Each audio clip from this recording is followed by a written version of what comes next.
Welcome back, everybody, to a League of Inches podcast. Once again, giving you more and more content. We did promise it. We've grown the team by a fair few members now, so there's so much content coming your way. So it's a fantastic time to be part of the League of Inches community. I thank you all for being a member and being part of that family. You recognise the guy, for those long-serving League of Inches fans, and there's a few of you out there, you'll recognise this guy, the devoted dragon of the team. Helped me, or basically came up with the League of Inches name. His lovely wife, partner, came up with the logo as well. So he's had a massive part in this show and helping it get to where it's come today. And I'll never forget that. Always thankful for his time with us, and he's back on deck now. He's ready to go round two and add a bit more steam to the show, which I'm really looking forward to. I'll just quickly ask him how he is, and I'll explain to you what we're doing with this show, because it's not going to be a long one, guys. It's going to be about 10-15 minutes max. We're going to be in and out doing some quick dumps. So, Syd, how you been, brother? Just inform everyone how you been, what you been up to. Yeah, mate, just doing the dad thing, life's good, working hard, getting there, trying to climb the corporate ladder and, enjoying the footy, I reckon. It's been a while since the Dragons had a decent coach.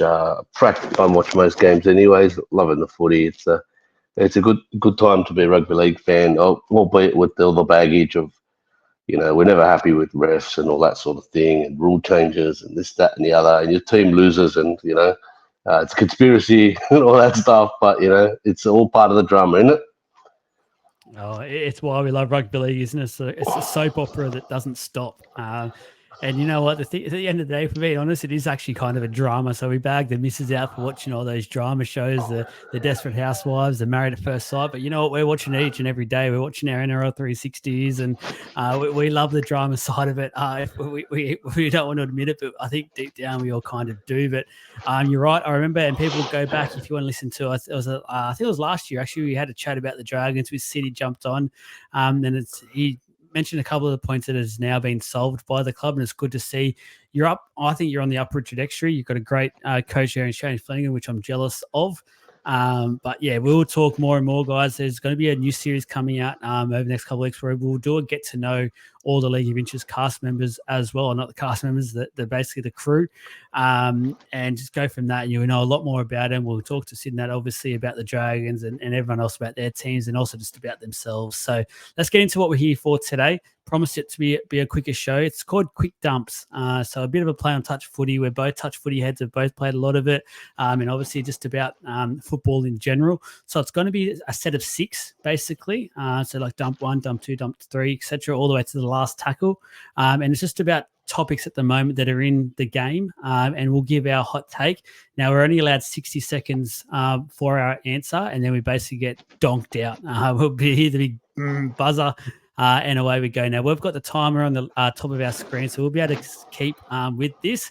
And just be me and Syd will take some turns with this. I'll say the first one, then maybe we'll go vice versa, and Syd can say the second one, and we both take turns in that. So let's take it away. I will bring up the first one. So the YouTube watchers, make sure you hit that subscribe button. Make sure you go over to YouTube to hit that subscribe button. You'll see that they've got a competition at the moment as well. So just go to the page, check that out as well to see what you can win. It's a huge prize of field day tickets to the Parramatta versus Storm game, right down next to the players in the action. But you have to make sure you hit that subscribe button on YouTube to win. So dump number 1, Syd, get ready. I'm always going to try and time this to hit the exact 4-minute mark. So dump 1, where to for South after an improvement, yet still losing comfortably to the Dragons? Look, they got rid of Dimitri, and I think it's clear. I'm going to keep it short for you. The coach is not the problem. There's some more problems. There's some deep-rooted problems. They improved in terms of effort, but their problem stems from the off-season. So I think it's going to be more of the same. They're in danger of the spoon. Ooh, I tell you what, you're very quick, weren't you? You had a whole minute and you did it in 20 seconds. I want to ask you a little bit more of a question. You allude to it's not the coach. You got 30 seconds for this bit. What's some of the microscope you want to put on? Who are the players you want to put a microscope on? Look, the key players, the obvious one is Latrell. He's the highest paid player, highest profile. We've seen him at the dizzy heights of what he can produce, and what he's producing now is nowhere near that. The second guy, or third guy, second and third, I would say, is Cody Walker and Damien Cook. They are, for pun intended, cooked. They're a little bit over 30 Bam. now, well over 30. There we go. Nice. I like it.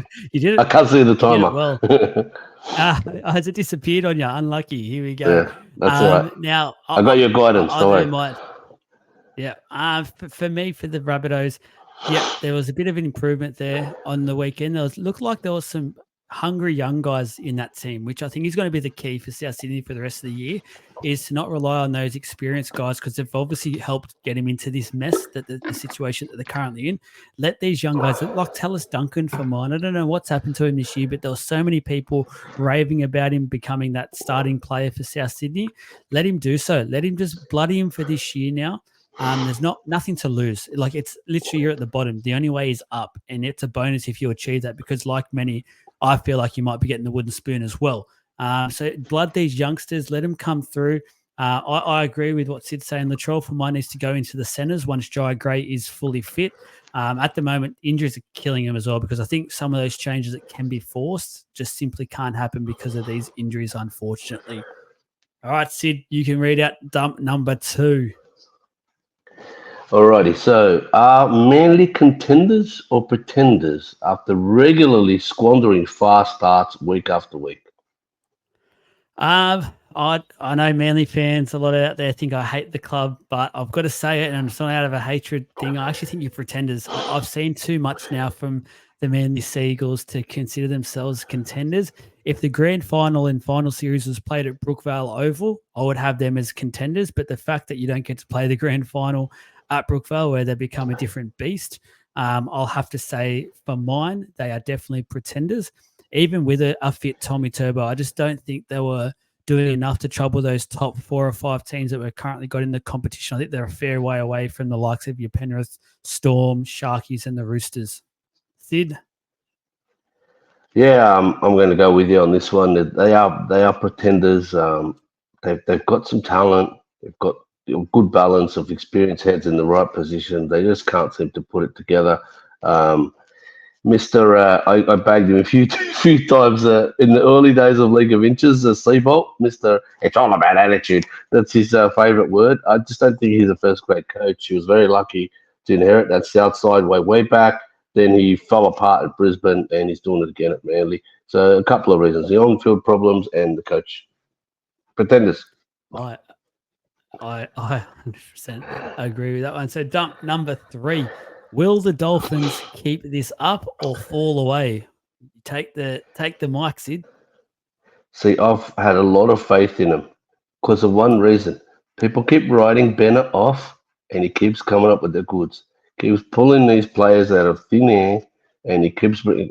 As much as they change the game, the rules, the interpretation, the speed, the athleticism, it's basic. At the end of the day, it's basic football. You work hard, you one percenters, win the ruck, and then you can give it to your creative guys to express themselves. He did it in 2010 when we won the comp, and he just tried it. He was semi-finalist at Souths a number of years in a row. They missed their window, unfortunately.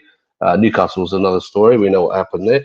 But yeah, it's Wayne Bennett. So I'm going to say they're going to keep it up. They'll be top 4 this year. Oh, wow. Look, I definitely think they'll keep it up. I'll say it for this reason, because I think their depth is there this year. I think there was a lot of players that were untested and unproven last year, and that came back to bite them when injuries did strike. To be fair, they've had some of these injuries now for 4, 5, 6 weeks, and it hasn't seemed to affect them. Like, arguably their best attacking player in Hammer, and most arguably that their best player has been out now for a number of weeks, and we've seen someone like Trey Fuller step up, where last year that probably would have been a struggle for the Dolphins, and you would have written them off, and they probably wouldn't have won a game. Now they've done that. Cody Nicarima is in a lot of form. Really think he's probably the most underrated player in the competition at the moment. I'm really loving what he's doing, and I want to give a rap to Katoa, young Katoa there in the halves for the Dolphins. He's coming of age so quickly. Like, it's crazy to think how young he still is and how good he's getting already. Like, he's going to be a player and a half. And I know Penrith have Nathan Cleary and stuff, and it was hard for him to stay in that system, but I feel like he's going to be one of those players that Penrith hate the fact that they let him go, because he looks like a genuine out-and-out superstar already in this game. Number four, Sid. All right, here we go. This is a personal favorite of mine because I know it's not like I don't hate him, but was the Warriors' great season last year just a flash in the pan? This is something I predicted early in the season. Go ahead. Look, this episode, guys, we can't sit on the fence. So it hates and pains me to say it, because I predicted the Warriors to be up there this year. I've really had all my stocks and shares in the Warriors. After watching how that opening 20 minutes went on the weekend yesterday against the Roosters, I know how good they Roosters were. But after having 4 losses in a row for the Warriors, I thought they'd really come out and put an exclamation mark and say, look, we are in this competition. I didn't like what I've seen. So off the back of that, I'm going to have to say, unfortunately, I think last year was a flash in the pan. Now, the deeper question is something we'll probably have to get into another episode, maybe a Wednesday show or a Sunday night review show, is why. And there's a lot of question marks about why that I'm starting to think about. The coach, is it a second-year syndrome for the coach? Is there some players like Johnson who it's starting to catch up to him? He's a little bit older now. And their forward pack is too reliant on Aiden Fanua-Blake, unfortunately. So a few question marks, but for mine, yeah, I think it was a flash in the pan. Yeah, I have to agree with that as well. All of the above, and I will add on the on-field observation for me is there seems to be a disconnect between the playmakers and the backs, whereas last year they were just so cohesive. As soon as they get one quick play of the ball, they were off, and doing their razzle dazzle. The Warriors have been Harlem Globetrotters of the competition since 1994, since their inception, and they're just not doing that this year. They're stagnant. They're throwing it around when they shouldn't be, and they're tucking it in when it's time to move the ball. They're just all over the shop. I don't know the answer. It's unfortunately just the way this season has been so far for the Warriors. Dump 5. And guys, I'll just quickly let you know now, like any of the points that come up, if you want to comment on the videos uploaded or the podcast, you want to know a bit more about things, more than happy to discuss it moving forward. Let us know some questions that you have, and we might be able to feature it on a further episode that we do. This will be a Monday night weekly show as well. So Dump 5, are the high-flying Sharks getting the respect they deserve? Oh man, I just I've got to say, on one hand, I observed the draw, and I picked the Sharks and the Raiders to have really soft starts to the season. With all due respect to the opposition, and we didn't know sometimes you get those surprise packets, but largely based on last year, they had a soft start. Now what they've done is they've built this momentum, and they're playing the big teams, and they're not scared of anyone. Very impressive. Are they getting the respect? I think because they've always been a small club, not so big in terms of fan base or that sort of thing. Just a humble little club. They never get the respect they deserve. But I think it's time. I hate to say it because they're my rivals, but I think they're the real deal.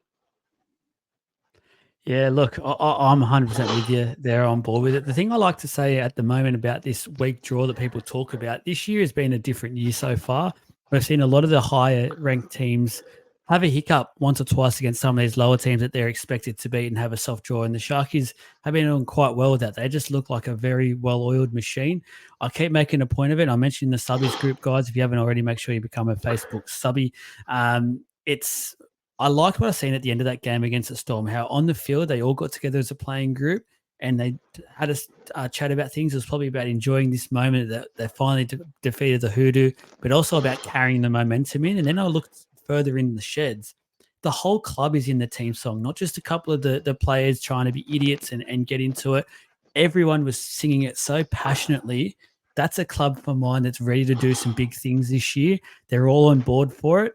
And they're a very, very dangerous team. Don't forget, they had both. I know people talking about the Storm players they had out, but they had their starting 6 and 7 out on Saturday night. They had Hines and Trindle. So massive outs for the Sharkies. They've definitely got my respect. I think they're a certainty for the top 4. Last tackle. Here we go, guys. It's the kick. We might be putting up a midfield bomb at the moment, or if flying high, we're looking for that little field goal just to take the win. Last tackle. Yay or nay? Actually, sorry, no, Sid. Is it you read this one? Yeah, I'll give you this one. Yeah, I'll give you first dibs on this one. So, yay or nay? Is Gus right? And I resent you that video just to refresh your memory of that rant, that infamous rant on 100% footy. Are the NRL decision makers stupid? Got a fine for that. I don't know. I don't know how careful we have to be here. I don't want no fines coming our way. We won't be able to pay anything. We're not making any money. We can't afford it. We can't afford it. We're not on the money that Gus is on. Look, what I will say is this. I'm not going to call anyone stupid, but I will say what some of the points he's making, like the current rule change for the short dropout and stuff, I just think it is a very stupid rule because what it has done, it's taken away the great kickers in our game being able to apply and build pressure. And that's what I mean by that is putting it into the in goal, which is a skill. It's very hard to do. And to just lock teams down in their own end for 2, 3, 4, 5 sets in a row, which we used to see a lot of the really good teams with Cleary, Daly, Cherry Evans and stuff, they were able to do. Mitch Moses was able to do it as well and just build so much pressure. Now, if you've got a good winger or a good second row that can leap, it's basically you just get the ball back. It's guaranteed. That's the part I don't like. And that's where I think the game needs to go away from a little bit of this entertainment factor and install a bit more rugby league and the fact that you can be tough. It is a tough sport. Be proud of that and promote that game as being a tough sport. Syd? Yeah, we're going to need a whole episode for this one, but I'll keep it short. There's a lot.